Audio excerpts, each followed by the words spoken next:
AITA for taking my daughter's college fund back after she said she was going no contact? This is one of the hardest things I've ever written because I never thought I'd be here, questioning if I'm in the wrong for something that, deep down, feels like a betrayal from both sides. I, 45F, am a single mom, and I have been for the better part of my kids' lives. My husband passed away when Ella, 18F, and Jake, 16M, were still young. It's been just the three of us for years, and I've done everything in my power to support them, love them, and make sure they have opportunities one didn't. Losing my husband was devastating, but I knew I had to keep going for my children. His life insurance policy, while not enormous, became my way of making sure they had a future, even if I had to sacrifice a lot for it. I started saving immediately after his passing. There wasn't a lot of extra money floating around. I worked full-time, paid for everything by myself, and skipped out on luxuries like vacations, new cars, even sometimes little treats for myself.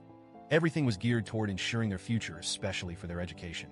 My husband and I always agreed on the importance of education, and it's something I tried to instill in my kids from an early age.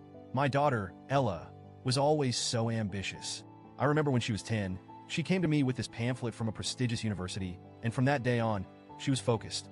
"I'm going to make something of myself, Mom," she used to say, and my heart would swell with pride. I knew she had the determination and drive. I wanted to be sure I could help her get there. So, every dollar I saved felt like an investment in her future, in her dreams. But things have changed. Ella started dating this guy, Matt, 19M, about 6 months ago. At first, I thought he seemed fine. He's a bit rough around the edges, but what do I know? Young love is messy and complicated. I didn't want to interfere too much. I always believed in giving my kids their independence. But over the last few months, Ella has changed. She's become distant, colder, and more dismissive of me, and everything feels off. It started small, with her spending less time at home.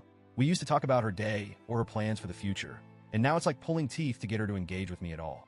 I asked her if everything was okay, and she would say things like, "Stop smothering me, Mom.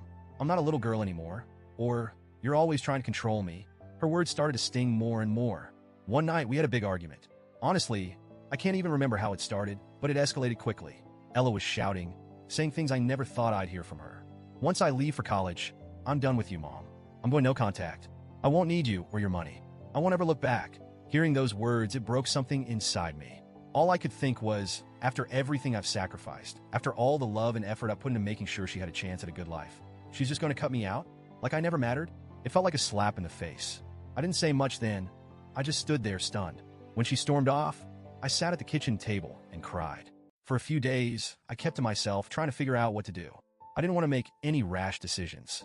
But I started thinking, if Ella really wanted nothing to do with me, if she was planning to leave and never speak to me again, why should I continue to support her education? The money I've been saving isn't just for her. It's for both her and Jake.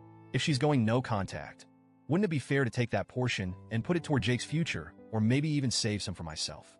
When I finally talked to her about it, I told her that if she was serious about going no contact, she should consider her college fund off the table. I wasn't going to finance the life of someone who didn't want me in it. She exploded. I've never seen her so angry. She called me manipulative, selfish, and said I was trying to control her with money. I couldn't believe it. All these years, I never once used the college fund to control her. It was never leverage. It was always her future. The thought of withholding it didn't even cross my mind until she said she was cutting me out of her life. But now, standing in the face of her anger, I started second-guessing myself. I talked to a few friends. Some said I'm within my rights. It's my money, after all, and I can do with it what I choose. Others said I'm being petty and punishing her for expressing her feelings, that I'm essentially blackmailing her emotionally with the money. I don't know what to think.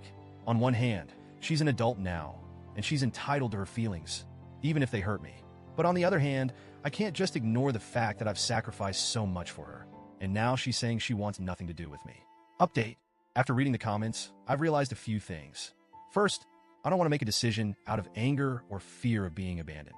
I'm hurt deeply, but Ella is still my daughter, and I'll always love her, no matter what happens. I've also started considering that maybe there's more going on here than I initially thought.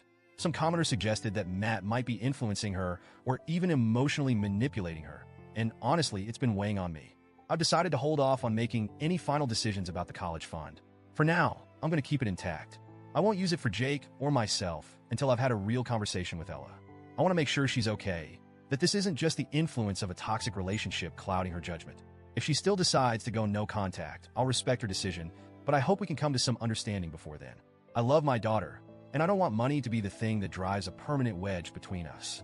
So, AIDA? Or am I just a mother struggling to protect both my child's future and my own heart from breaking.